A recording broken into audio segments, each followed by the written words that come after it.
ಎಲ್ಲರಿಗೂ ನಮಸ್ಕಾರ. ನನ್ನ ಹೆಸರು ಡಾಕ್ಟರ್ ವಸಂತಕುಮಾರ್ ಪೆರ್ಲಾ ಅಂತ. ಮಾತಾ ಅಮೃತಾನಂದಮಯಿ ಸೇವಾ ಸಮಿತಿಯ ಗೌರವಾಧ್ಯಕ್ಷ ಹಾಗೂ ಮೀಡಿಯಾ ಕಮಿಟಿಯ ಮುಖ್ಯಸ್ಥನಾಗಿದ್ದೇನೆ. ದಿನಾಂಕ 28-29 ಗುರುವಾರ ಮತ್ತು ಶುಕ್ರವಾರ ಅಂದರೆ ನಾಳೆ ಮತ್ತು ನಾಡಿದ್ದು ಮಂಗಳೂರಿನ ಗೋಳೂರಿನಲ್ಲಿರುವ ಮಾತಾ ಅಮೃತಾನಂದಮಯಿ ಮಠಕ್ಕೆ ಸದ್ಗುರು ಮಾತಾ ಅಮೃತಾನಂದಮಯಿ ಅವರ ಭೇಟಿ ಕಾರ್ಯಕ್ರಮ ಇದೆ. ಅದಕ್ಕೋಸ್ಕರ ಸಕಲ ಸಿದ್ಧತೆಗಳು ಇಲ್ಲಿ ಏರ್ಪಾಡಾಗಿದೆ. ತನ್ನ ಕಾರುಣ್ಯಪೂರ್ಣವಾದ ಮಮತಾಮಯಿ ವ್ಯಕ್ತಿತ್ವದಿಂದ ದುಃಖಿತರ, ಆರ್ತರ, ನೊಂದವರ, ಕಷ್ಟ ಸಂಕಟದಲ್ಲಿ ಇರುವವರ ದುಃಖವನ್ನು ದೂರ ಮಾಡುವ, ತನ್ನ ಅಪ್ಪುಗೆಯ ಮೂಲಕ ಅವರನ್ನು ಸಾಂತ್ವನಗೊಳಿಸುವ ವಿಶ್ವಮಾತೆ ಸದ್ಗುರು ಮಾತಾ ಅಮೃತಾನಂದಮಯಿ ದೇವಿಯವರು ಈ 2 ದಿವಸಗಳ ಕಾಲ ಮಂಗಳೂರಿನಲ್ಲಿದ್ದು ಲಕ್ಷಾಂತರ ಮಂದಿ ಭಕ್ತರಿಗೆ ದರ್ಶನ ನೀಡಲಿಕ್ಕಿದ್ದಾರೆ. ಇಲ್ಲಿ ಈ 2 ದಿವಸಗಳ ಕಾಲ ಎಲ್ಲ ಏರ್ಪಾಡುಗಳೂ ಆಗಿವೆ. ವಿಶಾಲವಾದ ಒಂದು ಪ್ರಾಂಗಣ ಸಿದ್ಧವಾಗಿದೆ. ಈ ಪ್ರಾಂಗಣದಲ್ಲಿ ನಾಳೆ ಬೆಳಗ್ಗೆ 10 ಗಂಟೆಯಿಂದ ಕಾರ್ಯಕ್ರಮಗಳು ಆರಂಭಗೊಳ್ಳುತ್ತವೆ. ಮೊದಲು ಬಂದವರಿಗೆ ಮೊದಲು ಟೋಕನ್ ನೀಡುವಂತಹ ಒಂದು ವ್ಯವಸ್ಥೆ ಇದೆ. ಆ ಟೋಕನ್ ಪಡ್ಕೊಂಡು ಅದನ್ನು ಟೈಮ್ ಕಾರ್ಡ್ ಅಂತ ನಾವು ಕರೀತೇವೆ. ಆ ಟೋಕನ್ನನ್ನು ಪಡ್ಕೊಂಡು ಸಂಜೆಯ ಅಮ್ಮನವರ ಭೇಟಿಗೆ ಸಮಯವನ್ನು ನಿಗದಿಪಡಿಸಲಾಗ್ತದೆ. ಮೊದಲು ಬಂದವರಿಗೆ ಮೊದಲ ಆದ್ಯತೆ. ಹಾಗಾಗಿ ನಮ್ಮ ವಿನಂತಿ ಏನು ಅಂತಂದರೆ, ಬೆಳಗ್ಗೆ ನೀವು ಆದಷ್ಟು ಬೇಗ ಬಂದು ಈ ಟೈಮ್ ಕಾರ್ಡನ್ನು ಪಡೆದುಕೊಳ್ಳಬೇಕು. ಬಂದ ಎಲ್ಲ ಭಕ್ತಾದಿಗಳಿಗೆ ಕೂಡ ಇಲ್ಲಿ ಊಟ ತಿಂಡಿ ವ್ಯವಸ್ಥೆ ಮಾಡಲಾಗಿದೆ.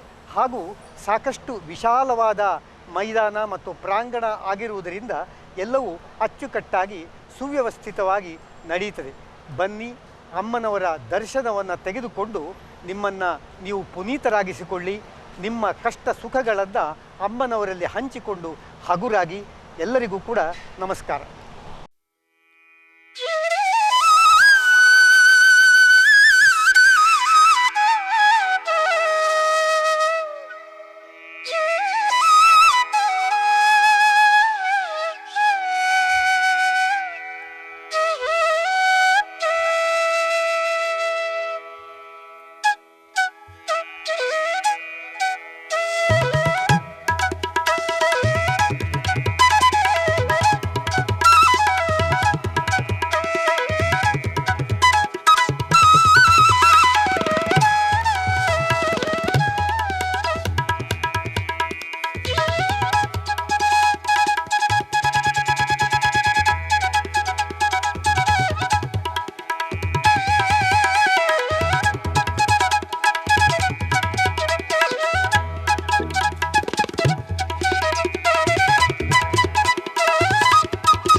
ಓಂ ನಮಃ ಶಿವಾಯ. ನಾನು ಸುರೇಶ್ ಅಮೀನ್, ಅಮೃತ ಸಂಗಮ 2026ನ ಆರ್ಗನೈಸಿಂಗ್ ಕಮಿಟಿಯ ಪ್ರೆಸಿಡೆಂಟ್ ಆಗಿದ್ದೇನೆ. ಅಮ್ಮನವರು ಸದ್ಗುರು ಮಾತಾ ಅಮೃತಾನಂದಮಯಿ ದೇವರು 2019ರಲ್ಲಿ ಮಂಗಳೂರಿಗೆ ಆಗಮಿಸಿ ಅಮೃತ ಸಂಗಮ ಮತ್ತು ಬ್ರಹ್ಮಸ್ಥಾನ ಮಹೋತ್ಸವದಲ್ಲಿ ಪಾಲ್ಗೊಂಡಿದ್ದಾರೆ. ಈಗ 2026 7 ವರ್ಷಗಳ ನಂತರ ಅಮ್ಮನವರು ಮಂಗಳೂರಿಗೆ ಆಗಮಿಸ್ತಿದ್ದಾರೆ. ಹಾಗೂ ಇದು ಕರ್ನಾಟಕದಲ್ಲಿ ಈ ವರ್ಷ ಮಂಗಳೂರಿನಲ್ಲಿ ಮಾತ್ರ ಕಾರ್ಯಕ್ರಮವನ್ನು ಆಯೋಜನೆ ಮಾಡಲಿಕ್ಕೆ ತಿಳಿಸಿದ್ದಾರೆ. ಹಾಗೂ ಪೂರ್ವ ಸಿದ್ಧತೆಗಳು ತಯಾರಿಯಲ್ಲಿದೆ. ಈಗಾಗಲೇ ದೇಶ ವಿದೇಶಗಳಿಂದ ಅಮ್ಮನವರ ಭಕ್ತರು ಆಗಮಿಸಿದ್ದಾರೆ. ಹಲವಾರು ವಿದೇಶಿ ಪ್ರಜೆಗಳು 1 ವಾರದಿಂದ ಇಲ್ಲಿಗೆ ಆಗಮಿಸಿ ಇಲ್ಲೇ ನೆಲೆಸಿ ಸೇವಾ ಕಾರ್ಯದಲ್ಲಿ ತೊಡಗಿಕೊಂಡಿದ್ದಾರೆ. ಹಾಗೂ ಎಲ್ಲ ರೀತಿಯ ವ್ಯವಸ್ಥೆಯನ್ನು ಸಂಪೂರ್ಣ ಹಂತದಲ್ಲಿ ಇದೆ. ಬಂದವರಿಗೆ ಬೇಕಾದಂತಹ ಅಕೊಮಡೇಷನ್ ಆಗಿರ್ಬೋದು, ಟ್ರಾನ್ಸ್ಪೋರ್ಟೇಷನ್ ಫೆಸಿಲಿಟಿ ಆಗಿರ್ಬೋದು, ಎಲ್ಲ ತಯಾರಿಗಳು ನಡೆದುಕೊಂಡಿದೆ.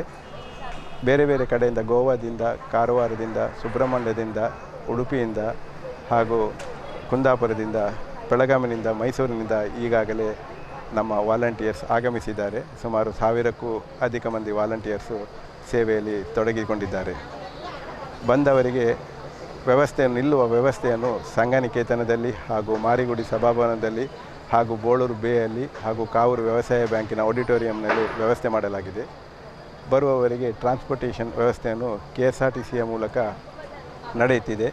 ನಾಳೆ ಮಂಗಳೂರಿನ ರೈಲ್ವೆ ಸ್ಟೇಷನ್ನಿಂದ, ಹಂಪನಕಟ್ಟೆಯಿಂದ, ಲೇಡಿ ಹಿಲ್ಲಿನಿಂದ ಹಾಗೂ KSRTC ಬಸ್ ಸ್ಟಾಪಿನಿಂದ KSRTC ಬಸ್ಸನ್ನು ವ್ಯವಸ್ಥೆ ಮಾಡಲಾಗಿದೆ. ಹಾಗೂ ಬೇರೆ ಕಡೆಯಿಂದ ಬರುವವರು ಸಾಧಾರಣವಾಗಿ ಸುಬ್ರಹ್ಮಣ್ಯ, ತಲಪಾಡಿ ಆ ಕಡೆಯಿಂದ ಬರುವವರಿಗೆ KSRTCಯ ಬಸ್ಸುಗಳನ್ನು ವ್ಯವಸ್ಥೆ ಮಾಡಲಾಗಿದೆ. ಸುಮಾರು 50ರಿಂದ 60 ಸಾವಿರ ಜನರು ಆಗಮಿಸುವ ನಿರೀಕ್ಷೆಯಲ್ಲಿದೆ. ಈ ಕಾರ್ಯಕ್ರಮದಲ್ಲಿ ನಾಳೆ 28 ಮೇ 2026ರಂದು ಬೆಳಿಗ್ಗೆ 10:30ಕ್ಕೆ ಸಭಾ ಕಾರ್ಯಕ್ರಮ ನಡೆಯಲಿಕ್ಕಿದೆ. ಈ ಸಭಾ ಕಾರ್ಯಕ್ರಮ ಮುಖ್ಯವಾಗಿ ಇದರಲ್ಲಿ ಸಾಮಾಜಿಕ ಕಾರ್ಯಗಳ ಚಾಲನೆಯನ್ನು ಕೊಡಲಿಕ್ಕಿದ್ದೇವೆ. ಮತ್ತು ತದನಂತರ ಅಮ್ಮನವರಿಂದ ಮೆಡಿಟೇಷನ್, ಸತ್ಸಂಗ್, ಭಜನ್ಸ್, ಆರತಿ ಹಾಗೂ ಮಹಾ ಪ್ರಸಾದದ ವಿತರಣೆ ಉಂಟು. ತದನಂತರ ಅಮ್ಮನವರ ದರ್ಶನ ಭಾಗ್ಯ ಪ್ರತಿಯೊಬ್ಬರಿಗೆ ಲಭಿಸಲಿಕ್ಕುಂಟು. ಈ ದರ್ಶನ ಭಾಗ್ಯ ಬೆಳಿಗ್ಗೆ ದರ್ಶನ ಮಾಡುವವರು ಬೆಳಿಗ್ಗೆ 9:30ಕ್ಕಿಂತ ಮೊದಲೇ ಬಂದು ಆಸೀನರಾಗಿರಬೇಕು. ಬಂದ ಕೂಡಲೇ ಆಶ್ರಮದವರು ಅವರಿಗೆ ಟೈಮ್ ಕಾರ್ಡನ್ನು ವಿತರಿಸಲಾಗ್ತದೆ. ಮಧ್ಯಾಹ್ನ ಅನ್ನಪ್ರಸಾದದ ನಂತರ ಅವರಿಗೆ ಟೋಕನ್ ವ್ಯವಸ್ಥೆ, ಫಸ್ಟ್ ಕಮ್ ಫಸ್ಟ್ ಸರ್ವ್ ಬೇಸಿಸಲ್ಲಿ ಅವರಿಗೆ ದರ್ಶನ ಭಾಗ್ಯ ಮಾಡಿಕೊಡಲಾಗ್ತದೆ.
ನಮಃ ಶಿವಾಯ. ನಾನು ವಾಮನ್ ಕಾಮತ್ ಅಂತ,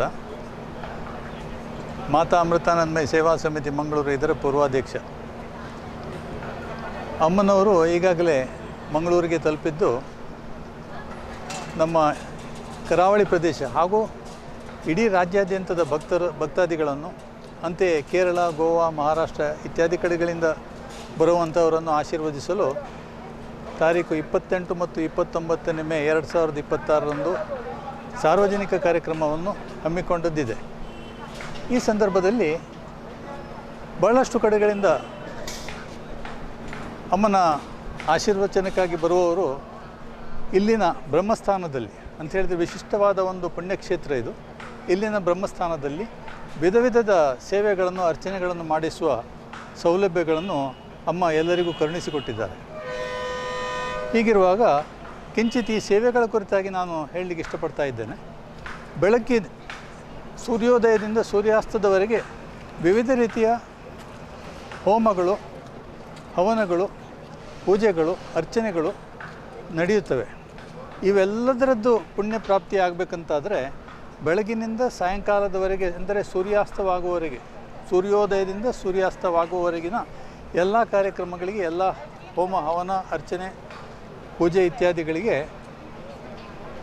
ಸೇವೆ ಸಲ್ಲಿಸುವವರು ಉದಯಾಸ್ತಮಾನ ಸೇವೆ ಎಂಬ ಸೇವಾ ಕೂಪನನ್ನು ನಾವಿಲ್ಲಿ ವ್ಯವಸ್ಥೆ ಮಾಡಿದ್ದೇವೆ. ಅದನ್ನು ಪಡೆದುಕೊಂಡು ಅಮ್ಮನ ಕೈಯಲ್ಲೇ ಈ ಪೂಜೆಗಳ ಪ್ರಸಾದವನ್ನು ಕುಟುಂಬ ಸಹಿತವಾಗಿ ಪಡೆಯುವ ಒಂದು ಅವಕಾಶವನ್ನು ಮಾಡಿಕೊಟ್ಟದ್ದಿದೆ.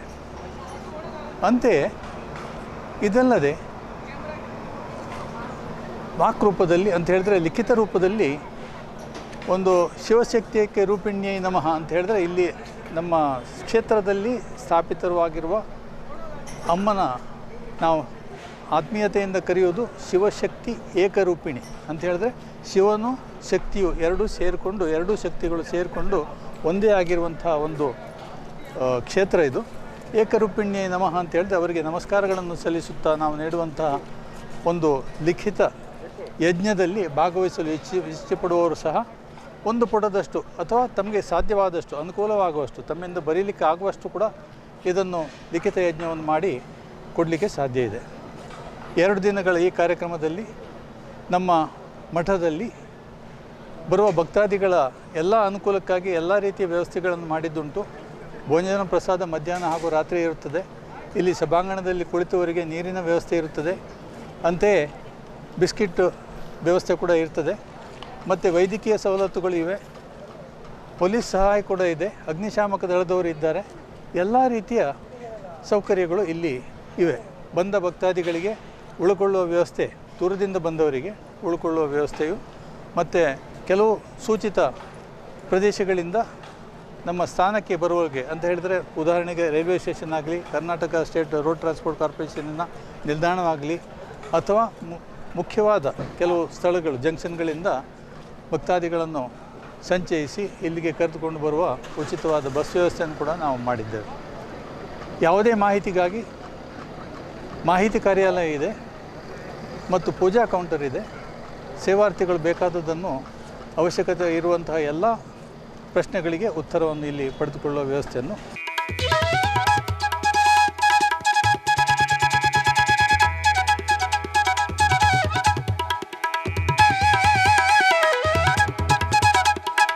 ಮಂಗಳೂರಿನ ಬೋಳೂರಿನಲ್ಲಿರುವ ಮಾತಾ ಅಮೃತಾನಂದಮಯಿ ಆಶ್ರಮದ ಒಳಗಡೆ ಬ್ರಹ್ಮಸ್ಥಾನ ಅಂತನ್ನುವ ಒಂದು ವಿಶೇಷವಾದ ದೇವಸ್ಥಾನ ಇದೆ. ಇದರ ವಿಶೇಷತೆ ಏನು ಅಂತಂದರೆ, ಈ ದೇವಸ್ಥಾನದಲ್ಲಿ ಒಂದೇ ಗರ್ಭಗುಡಿಗೆ 4 ಮುಖಗಳಿಗೆ ಮಹಾದ್ವಾರಗಳಿದ್ದು, ಪೂರ್ವಾಭಿಮುಖವಾಗಿ ಪಾರ್ವತಿ ಅಥವಾ ಶಕ್ತಿ ಸ್ವರೂಪಿಣಿ, ಮತ್ತು ಪಶ್ಚಿಮಾಭಿಮುಖವಾಗಿ ಶಿವ, ಮತ್ತು ದಕ್ಷಿಣಾಭಿಮುಖವಾಗಿ ಶಿವ ಪಾರ್ವತಿಯ ಕೌಟುಂಬಿಕ ಸದಸ್ಯರಾಗಿರುವಂತಹ ಗಣಪತಿ, ಮತ್ತು ಉತ್ತರದಲ್ಲಿ ಸುಬ್ರಹ್ಮಣ್ಯ ಅಥವಾ ನಾಗದೇವತೆಯ ಪ್ರತಿಷ್ಠಾಪನೆ ಆಗಿರುವಂಥದ್ದು. ಈ ಬ್ರಹ್ಮಸ್ಥಾನ ಅಂತನ್ನೋದು ಮಾತಾ ಅಮೃತಾನಂದಮಯಿ ದೇವಿಯವರ ಒಂದು ಅಪೂರ್ವವಾದ ಪರಿಕಲ್ಪನೆ. ಇಡೀ ನಮ್ಮ ದೇಶದಲ್ಲಿ 21 ದೇವಸ್ಥಾನಗಳು ಮಾತ್ರ ಇದ್ದು ಕರ್ನಾಟಕದಲ್ಲಿ ಮಂಗಳೂರಿನಲ್ಲಿ ಇದೆ. ಆಮೇಲೆ ಒಂದು ದೇವಸ್ಥಾನ ವಿದೇಶದಲ್ಲಿ, ಅಂದರೆ ಮಾರಿಷಸ್ ದ್ವೀಪದಲ್ಲಿಯೂ ಕೂಡ ಇದೆ. ಈ ಬ್ರಹ್ಮಸ್ಥಾನ ಕ್ಷೇತ್ರವನ್ನು ಯಾತಕ್ಕೆ ಅಮೃತಾನಂದಮಯಿ ದೇವಿಯವರು ನಿರ್ಮಾಣ ಮಾಡಿದ್ದಾರೆ ಅಂತಂದರೆ, ತಾನು ಹೋದಲ್ಲೆಲ್ಲ ಅಪ್ಪುಗೆಯ ಮೂಲಕ ಸಾಂತ್ವನ ಚಿಕಿತ್ಸೆಯನ್ನು ನೀಡುವಂತಹ ಅಮ್ಮನವರು ಈ ವ್ಯಕ್ತಿಗಳ ಜನ್ಮದಲ್ಲೇ ಇರತಕ್ಕಂತಹ, ನಕ್ಷತ್ರದಲ್ಲೇ ಇರತಕ್ಕಂತಹ ದೋಷಗಳನ್ನು ಕಂಡುಕೊಂಡರು. ಆ ದೋಷದ ನಿವಾರಣೆಗೋಸ್ಕರ ಒಂದು ಕ್ಷೇತ್ರ ಬೇಕಲ್ವೇ, ಅದಕ್ಕೋಸ್ಕರ ಈ ಬ್ರಹ್ಮಸ್ಥಾನವನ್ನು ನಿರ್ಮಾಣ ಮಾಡಿದ್ದಾರೆ. ವಿಶೇಷವಾಗಿ ರಾಹು ಮತ್ತು ಶನಿ ದೋಷ ನಿವಾರಣಾ ಪೂಜೆಗಳು ಇಲ್ಲಿ ನಡೀತವೆ. ಈ ಬಾರಿಯೂ ಕೂಡ ರಾಹು ಮತ್ತು ಶನಿ ದೋಷ ನಿವಾರಣಾ ಪೂಜೆ ದೊಡ್ಡ ಪ್ರಮಾಣದಲ್ಲಿ ಇಲ್ಲಿ ನಡೀತದೆ. ಓಂ ಅಮೃತೇಶ್ವರಿ ನಮಃ. ನಾನು ಡಾಕ್ಟರ್ ದೇವದಾಸ್, ಬ್ರಹ್ಮಸ್ಥಾನ ಸಮಿತಿಯ ಕಾರ್ಯದರ್ಶಿಯಾಗಿದ್ದೇನೆ. ಅಮ್ಮನವರ ಕಾರ್ಯಕ್ರಮ ಈಗ 7 ವರ್ಷದ ನಂತರ ನಡೀತಾ ಇರೋದರಿಂದ ಬಹಳಷ್ಟು ಹೆಚ್ಚಿನ ಸಂಖ್ಯೆಯಲ್ಲಿ ಜನರು ಆಗಮಿಸುವಂತಹ ಒಂದು ನಿರೀಕ್ಷೆ ಇದೆ. ಆದರೆ ಅಮ್ಮನವರು ಎಲ್ಲರಿಗೂ ಕೂಡ ಬರುವಂಥ ಬೆಳಿಗ್ಗೆ 9:30 ಒಳಗೆ ಯಾರು ಬಂದಿರ್ತಾರೆ ಅವರಿಗೆಲ್ಲರಿಗೂ ಕೂಡ ಟೈಮ್ ಕಾರ್ಡ್ ಕೊಡಲಾಗ್ತದೆ. ಆ ಟೈಮ್ ಕಾರ್ಡ್ನ ಅನುಸಾರವಾಗಿ ಅವರಿಗೆ ಟೋಕನ್ ಕೂಡ ಅದಕ್ಕೆ ತಕ್ಕಂತೆ ಟೋಕನ್ ಕೂಡ ಕೊಡ್ತಾರೆ. ಟೋಕನ್ ಕೊಡುವಂಥದ್ದು ಅಮ್ಮನವರ ಸತ್ಸಂಗ, ಭಜನೆ, ಧ್ಯಾನ ಎಲ್ಲ ಆದ ನಂತರ ಕೊಡ್ತಾರೆ. ಅದು ಟೋಕನ್ನ ಆಧಾರದಲ್ಲಿ ಅಲ್ಲಿ ಡಿಸ್ಪ್ಲೇ ಮಾಡಲಾಗುತ್ತದೆ ನಂಬರನ್ನು. ಆ ಪ್ರಕಾರವಾಗಿ ಮಧ್ಯಾಹ್ನದ ಮಹಾಪ್ರಸಾದ ಸ್ವೀಕರಿಸಿಕೊಂಡು ಬಂದಲ್ಲಿ ಆಸೀನರಾದರೆ ಅದು ಕ್ರಮ ಪ್ರಕಾರವಾಗಿ ಅಲ್ಲಿ ಡಿಸ್ಪ್ಲೇ ಆದ ಹಾಗೆ ನೀವು ಹೋಗಿ ಅಲ್ಲಿ ನಿಂತರೆ ಆಯ್ತು ಅಷ್ಟೇ. ಅಲ್ಲಿ ನಿಂತು ಅದೇ ಸಣ್ಣ ಕ್ಯೂನಲ್ಲಿ ನಿಲ್ಲಲಿಕ್ಕೆ ಮಾತ್ರ ಸಿಗ್ತದೆ. ಅದುವರೆಗೆ ಅಲ್ಲಿ ಭಜನೆಗಳು ಎಲ್ಲ ಆಗ್ತಾ ಇರ್ತದೆ, ಅಮ್ಮನ ದರ್ಶನ ಆಗ್ತಾ ಇರ್ತದೆ. ಅಮ್ಮನನ್ನು ದೂರದಿಂದ ನೋಡುವಂಥ ಒಂದು ಭಾಗ್ಯ ಇರ್ತದೆ. ಅಮ್ಮನವರ ಒಂದು ಸಾನ್ನಿಧ್ಯದಲ್ಲಿ ಕುಳಿತುಕೊಂಡಾಗ ನಮಗೆ ನಮ್ಮ ಜೀವನದಲ್ಲಿ ಪರಿವರ್ತನೆ ಆಗುವಂಥದ್ದನ್ನು ಭಕ್ತರು ಕಂಡುಕೊಂಡಿದ್ದಾರೆ. ಹಾಗಾಗಿ ಇದರ ಪ್ರಯೋಜನವನ್ನು ತಾವು ಪಡಿಬೇಕು. ಮತ್ತು ಟೋಕನ್ ಎಲ್ಲರಿಗೂ ಅಗತ್ಯ. ಒಂದು ಸಣ್ಣ ಮಗುವಿಗೂ ಕೂಡ ಟೋಕನ್ ಅಗತ್ಯ ಇದೆ.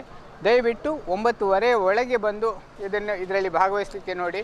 ಮತ್ತು 7:00 ಮೊದಲನೇ ದಿನ ಅಂದರೆ ನಾಳೆ 28 ತಾರೀಕಿಗೆ ರಾಹುದೋಷ ನಿವಾರಣಾ ಪೂಜೆ ಇರ್ತದೆ. ಸಾಮೂಹಿಕ ರಾಹುದೋಷ ನಿವಾರಣಾ ಪೂಜೆ ಇದೊಂದು ಆಶ್ರಮದ ತಾಂತ್ರಿಕ ವಿಧಿವಿಧಾನಗಳ ಅನುಸಾರವಾಗಿ ನಡೀತದೆ. ಅದರಲ್ಲಿ ಭಾಗವಹಿಸೋದು ಕೂಡ ನಮಗೆ ಒಂದು ಉತ್ತಮವಾದಂತಹ ಕಾರ್ಯ ಆಗುತ್ತೆ. ಅಲ್ಲದೆ ಮಾರನೇ ದಿನ 29ಕ್ಕೆ ಬೆಳಿಗ್ಗೆ 7:30ಕ್ಕೆ ಸಾಮೂಹಿಕ ಶನಿದೋಷ ನಿವಾರಣಾ ಪೂಜೆ ಇರ್ತದೆ. ಮಣ್ಣಿನ ಮಡಕೆಯನ್ನು ಹಿಡಿದುಕೊಂಡು ಅದರಲ್ಲಿ ನಮ್ಮ ಪೂಜಾ ವಿಧಿವಿಧಾನಗಳ ಮೂಲಕ ನಮ್ಮ ದೋಷಗಳನ್ನು ನಿವಾರಣೆ ಮಾಡುವಂಥ ಒಂದು ವಿಶೇಷವಾದಂತಹ ಪ್ರಕ್ರಿಯೆ ಇಲ್ಲಿ ಅಮ್ಮನವರು ಇಲ್ಲೇ ಇರುವಾಗ ಈ ಬ್ರಹ್ಮಸ್ಥಾನದ ಪರಿಸರದಲ್ಲಿ ಯಜ್ಞಶಾಲೆಯಲ್ಲಿ ನಡೆಯುತ್ತದೆ. ಮತ್ತು ಬ್ರಹ್ಮಸ್ಥಾನಕ್ಕೆ ಬರುವಂಥ ಒಂದು ಕಾರ್ಯಕ್ರಮ ಕೂಡ ಅದರಲ್ಲಿ ಇರ್ತದೆ. ಹಾಗಾಗಿ ಎಲ್ಲರಿಗೂ ಕೂಡ ಅಮ್ಮ ಬಂದಾಗ ಎಲ್ಲರಿಗೂ ಕೂಡ ಅಮ್ಮ ದರ್ಶನ ಕೊಡ್ತಾರೆ. ಅವರಿಗೆ ಟೋಕನ್ ಕಾರ್ಡ್ ಮಾತ್ರ ಅದಕ್ಕೆ ಅಗತ್ಯ ಇರ್ತದೆ. ಹಾಗಾಗಿ 9:30 ಒಳಗೆ ಬನ್ನಿ, ಎಲ್ಲರೂ ಕೂಡ ದರ್ಶನವನ್ನು ಪಡೆದು ಜೀವನದಲ್ಲಿ ಉತ್ತರೋತ್ತರ ಅಭಿವೃದ್ಧಿಯನ್ನು ಕಾಣಬೇಕು ಅಂತೇಳಿ ವಿನಂತಿ ಮಾಡ್ತಾರೆ.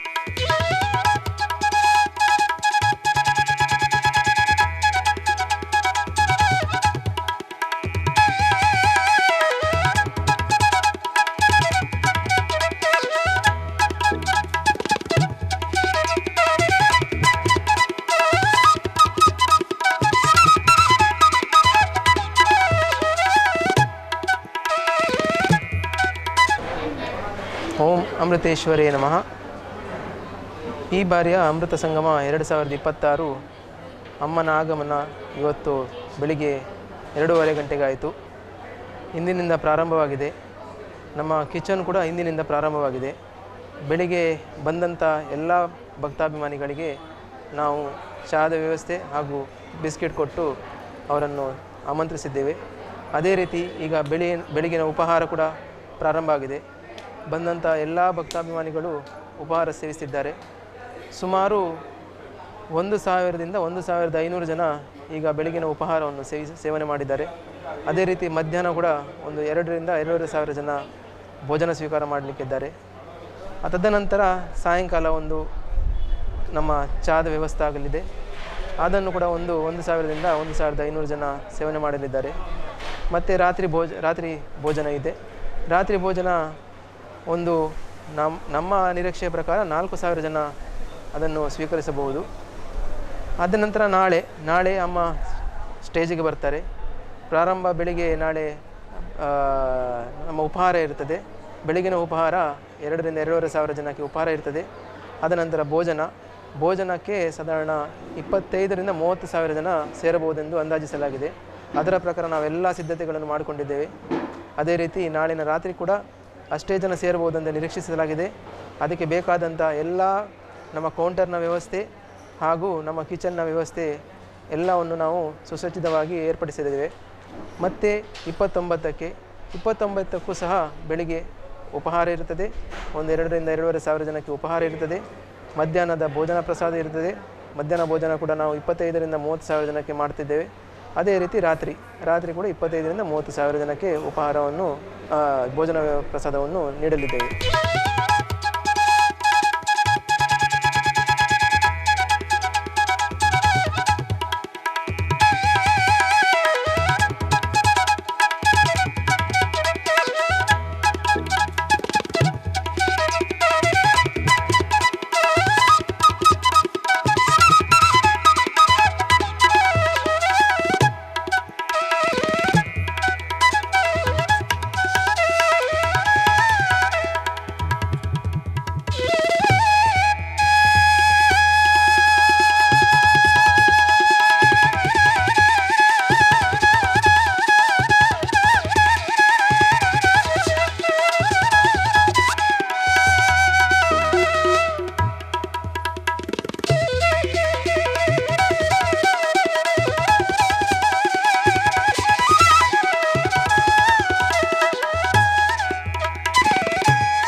ಅಮೃತೇಶ್ವರಿಯೇ ನಮಃ.